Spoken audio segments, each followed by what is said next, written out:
Being cheated on can feel 10 times harder to recover from than a normal breakup. Normal breakups can be devastating. You can lose someone that you really love, you can lose the future that you imagined with them, and just that important part of your daily life and rhythm is gone. But infidelity creates several different losses at the same time that are completely unique to it that are not present with a normal breakup. With a normal breakup, you're grieving the future. With infidelity, you're also grieving the past, your identity, your sense of safety, your confidence, and your ability to trust your own perception of reality. The most obvious loss is the relationship itself. Even if you decide to stay together and try to reconcile, the relationship that you believed in is gone. Before discovering the infidelity, you may have believed that you were in a committed relationship with someone who had similar values to you, someone who would never do this to you. There were certain boundaries that you knew, so to speak, that they would never cross. Then you discover that the relationship was not operating at all according to those values that you thought were shared. You might still love your partner, you may still want to rebuild, but you cannot return to the relationship that there was before. That's dead, it's gone. And that infidelity also means you lose the past. With a normal breakup, the relationship may be over, but you're able to look back and believe that those memories were real. A good breakup often looks like saying, where we're going from here on out doesn't make sense to stay together, but what we had was beautiful and real and good. After infidelity, you can't really do that.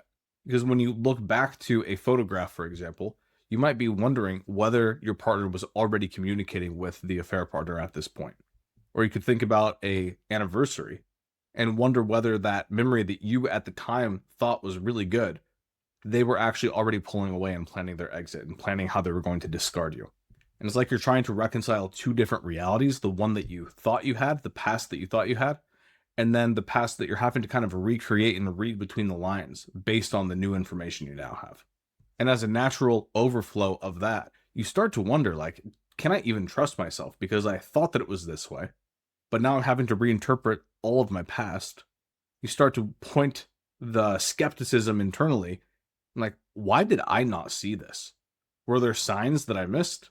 Would a quote unquote normal person, smarter person have been able to see something was wrong if they were in my position? And then this element gets magnified if you were actively gaslit. Maybe you did notice some things were off and you asked your partner about them and they just lied to your face.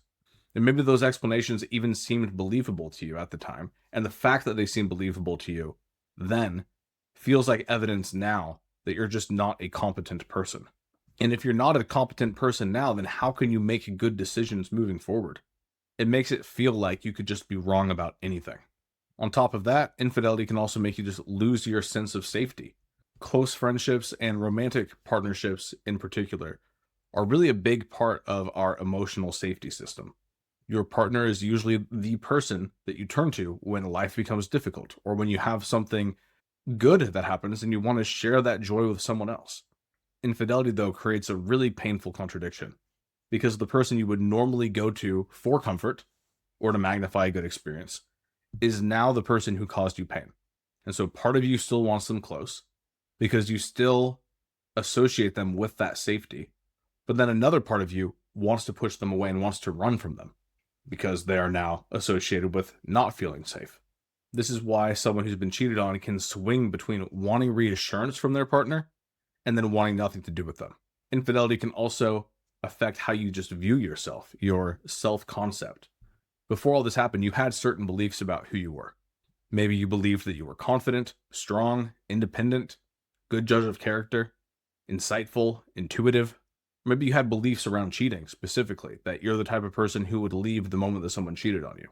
And then the betrayal happens and your actual response doesn't really line up to the person that you thought you were. Maybe you stay.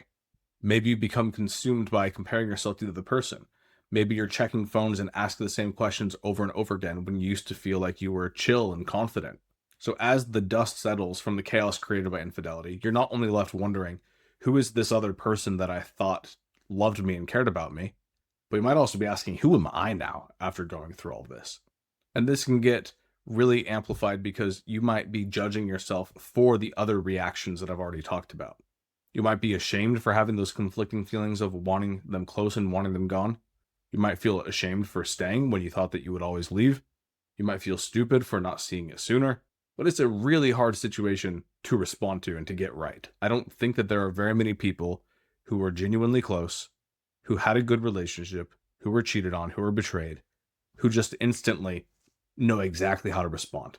Practically everybody who goes through it really screws it up.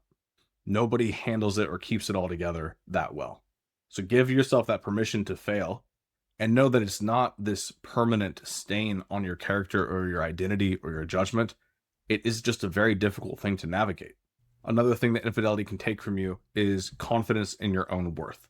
It's very easy to logically understand that someone else's betrayal was their choice, but it can still feel extremely personal. Your mind wants to prioritize it as a rejection of you in preference of someone else. And so you start wondering about appearance, personality, success, value. You might wonder what they did or didn't have. And instead of seeing all this information around it as evidence about who your partner is, you start to interpret it as evidence about who you are, as if it were possible to be good enough to never be harmed by someone else.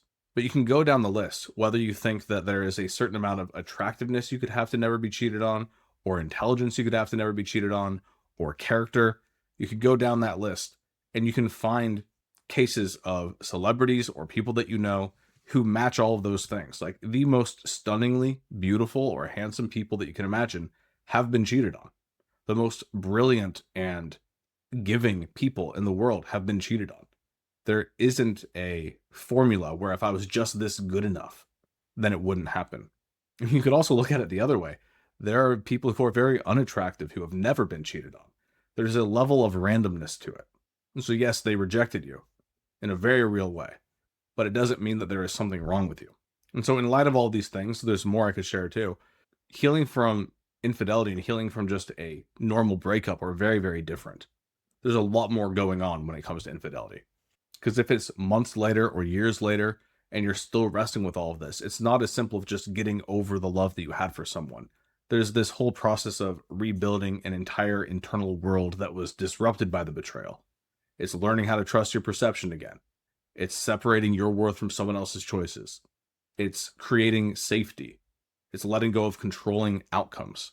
It's deciding what these events mean within a larger narrative and story of their life. And those things can just take time. They can be complex to navigate. Does it have to take years and years? No. But putting pressure on yourself to say, I should be healed by now, is never going to make it go by faster. That's only going to prolong it because now you're stacking shame on top of it as well.